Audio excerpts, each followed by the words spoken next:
Since the outbreak of COVID-19, many Hong Kong workers have been allowed to work from home to practice social distancing.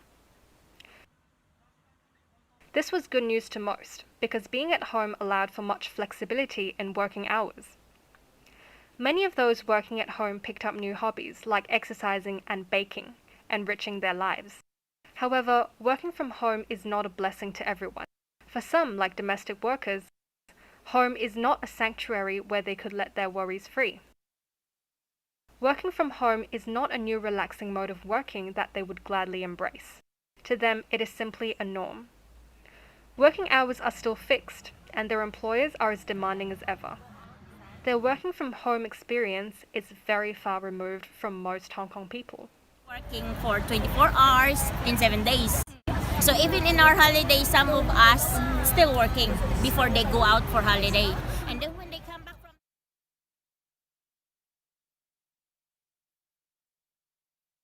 Under Hong Kong law, domestic workers are paid a minimum monthly salary of 4,410 Hong Kong dollars.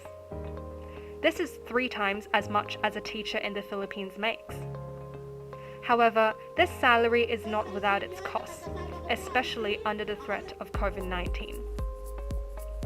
Being away from home at this critical time compounds mental and physical stress. We spoke to some Filipino domestic workers who shared with us what they thought.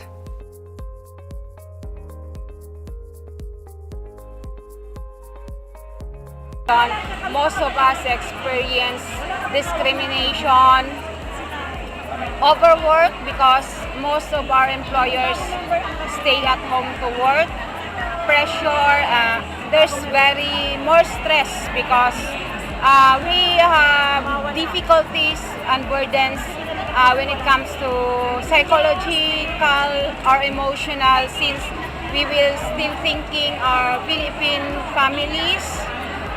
We have difficulties inside our home with the employers. More adjustment in time management in doing household. Like before, we just used to cook one time because the kids are in the school. Now, during COVID, we used to make 3 meals, more washing the dishes, late to sleep because most of kids also are late to sleep. It's more time, more work, more time.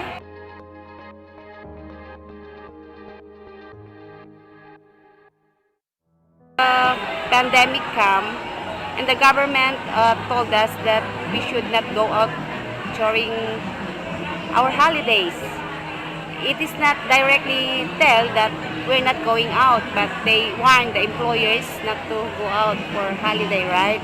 And that worries a lot of me because I cannot see my friends, my relatives, because we should usually see each other during Sundays.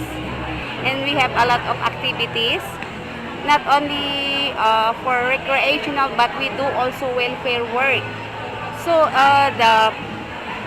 our activities and the work that we should do, it was stopped. Labor told us that warned that employers that we should not go out.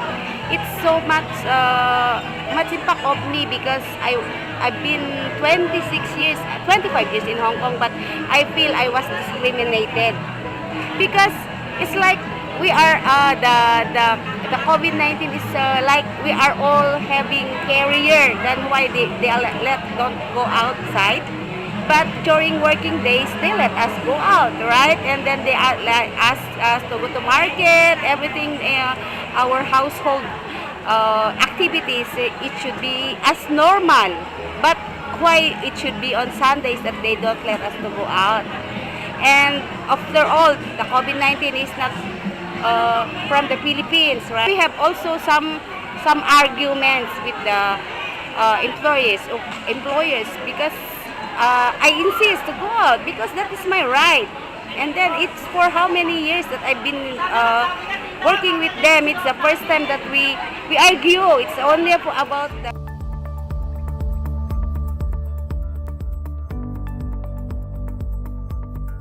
For my family also, I'm worried because I'm working in the family in the Philippines. So that's the mother instinct that what happened to me.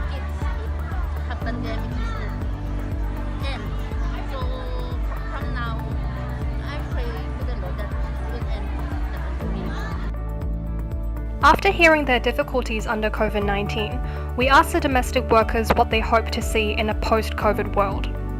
Their biggest wish was for Hong Kong people to treat them equally and fairly without discrimination. They appeal for support from both the Hong Kong government and Hong Kong people in their fight for better treatment. We are also hoping that the government in Hong Kong is to be fair enough for us to treat us like also we are one of the people in Hong Kong, because we are so much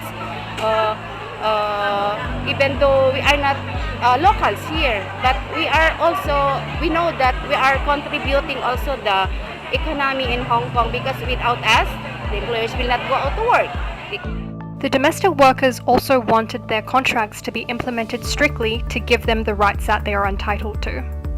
So I hope that the government of Hong Kong will make specific rules and right within the contract, so we have basis to fight our rights. Because Curfew of the helper, because only one day arrest day and 7. So please, but I know the law, they have a no curfew. That's very important. Because how can you work in your employer if your body is so tired and your mind? Regardless, the domestic workers were still very grateful for locals who have supported their cause in the past and donated supplies to them to assist their fight against COVID-19. So we appreciate those people like you who are joining in our organization. Yo hay mong ay hong li twin dong and yo mi man tai mo di hai facing yo mi share some donations from the local Chinese people. They give us some sanitizers being in our side. We appreciate that in our COVID-19 is a challenge to us all, not only to our ability to face adversity, but also to our compassion and humanity. Vulnerable groups in our society, domestic workers being one of them, are in especially precarious situations, and it is up to us locals to extend a helping hand. There is much that we can do, and really they aren't that difficult. A simple act of kindness, whether it is greeting our domestic workers a good morning, having a heartfelt chat with them to show our care, or respectfully acknowledging their contributions to the household, will suffice. Or, if you're willing to go an extra mile, a donation to non-governmental organizations that specialize in assisting domestic migrant workers would go a long way. Despite the odds against them, domestic workers still try their best to brave their obstacles with a positive attitude and an unwavering determination. Regardless of their problems, they still find cause to laugh and be happy about. This is perhaps what we Hong Kongers can learn from our domestic migrant workers, an attitude not just for COVID-19, but for life.